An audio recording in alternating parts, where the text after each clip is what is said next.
everyone, it's Shell from Scrap Secrets and welcome back to my channel. For today's video, we're going to be making a birthday card for Mila. She turned 4 on Saturday and she wanted a Spidey birthday card.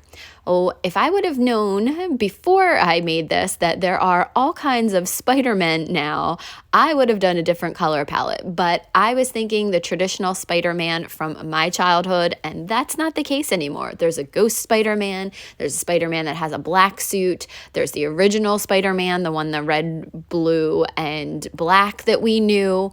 So all different, totally different world that I got an education from the small children at her party on yesterday, but this is the knowledge that I had going into making the card, and I just went with it.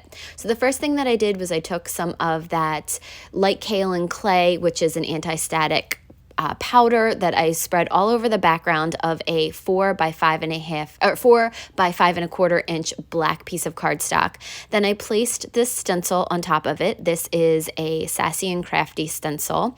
Unfortunately, they are no longer in business, but there are other stencils that are similar to this that you can create a very similar look. You can do it with just a spiderweb stencil. I am taking some watermark ink. This one is from Hero Arts, and I'm taking a ink dauber and inking through the stencil onto the paper, making sure I got all the areas really good. Now I'm going to be taking some Kindred Stamps embossing powder, and this is one of the reds. I think it's called Parade. I got it in the Disney type kit from a while ago, and I'm covering the whole entire thing. There are some parts that didn't, get the embossing watermark ink really well. So we go back and fix that. And there are some places that maybe the anti-static powder tool didn't get a really good job on, like this spider right there. So I just used a paintbrush and wiped off the excess.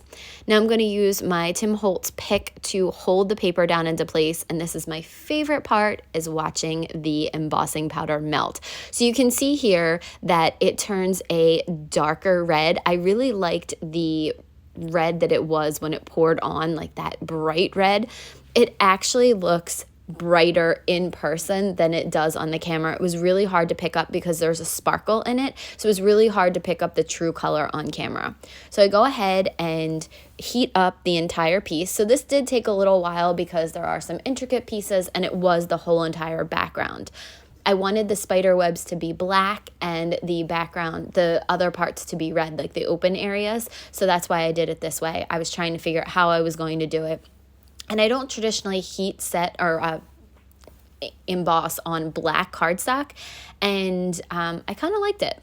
So I lined the stencil back up. So some of these pieces in the middle of the web you can see are super, super tiny. So not all the details came out, and I probably could have gone back in a couple other areas and done this as well. But I added a little bit more ink, added a little bit more embossing powder, and heated, and then used my heat tool to heat up the area again and melt that powder. The second time that I did it, I think that it came out a little bit better. So I might have actually, because what you can actually do while the embossing powder is still hot, you can pour another coat on there and it'll give it a different look. So I might try doing that again and doing that technique. So we'll have to see how that works out. Maybe I'll try that next time. So because I heat embossed this and the panel was a little bit warped, I did heat on the back of it as well to try to flatten it out. I am going to use my ATG and put a lot more tape on it than I normally would. I would normally just go around the edges, but I decided to go and put tape on the middle as well. And then I found this kit in my Halloween stash. So this is a Hero Arts monthly kit. It was probably from September or October of 2021, because that's when I think I started getting the kits. This was, I believe, one of the first ones I ever got. And I found corner spider web, so I just decided to ink it up in the Hero Arts unicorn white pigment ink and stamp it on the top left and the bottom right corners just for a little bit of added touch. Then I was trying to figure out what sentiment I wanted, and I decided to pick sentiments from this Honeybee Stamps birthday set. So I love mixing and matching things from different companies. I do like when things come together and you can use stuff from one company, but I really do like extending my stamps and say, you know, I used a Sassy and Crafty, a Hero Arts, as well as a Honeybee stamp set. So products from all of those companies, and Kindred stamps as well, the embossing powder.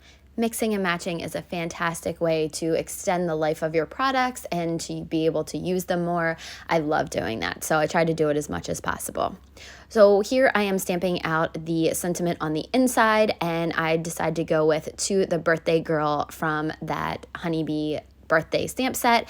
I'm also using that same unicorn white pigment ink from Hero Arts that I used for the webs, and I'm just lining everything up and stamping them down. I had not used the To the Girl stamps before, and from the set. And so I did ink it up a couple of times, but since they are so tiny and delicate, I was careful not to press too hard on the Stamp Perfect, because sometimes that'll make the letters spread out and it won't look right. So this is another Honeybee product.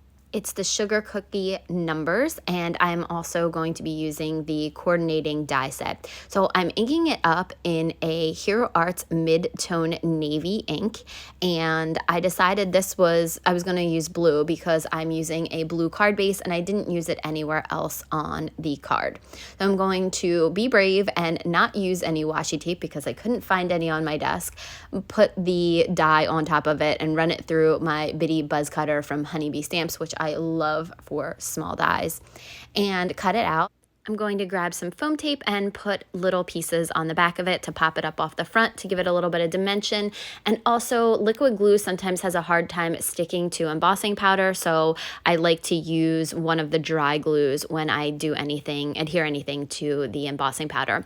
So that is the card for today. I'm also going to show you what I got Mila. If you heard the story about her suitcase, I got her suitcase for her birthday. She was super excited about it. They actually found it before present time, so she was so excited that she was able to lift it. And then here is the back of her birthday shirt, which I thought was super cute. So thank you guys so much for watching. If you have comments or questions, please feel free to leave them below, and I'll see you again soon for another video. Bye!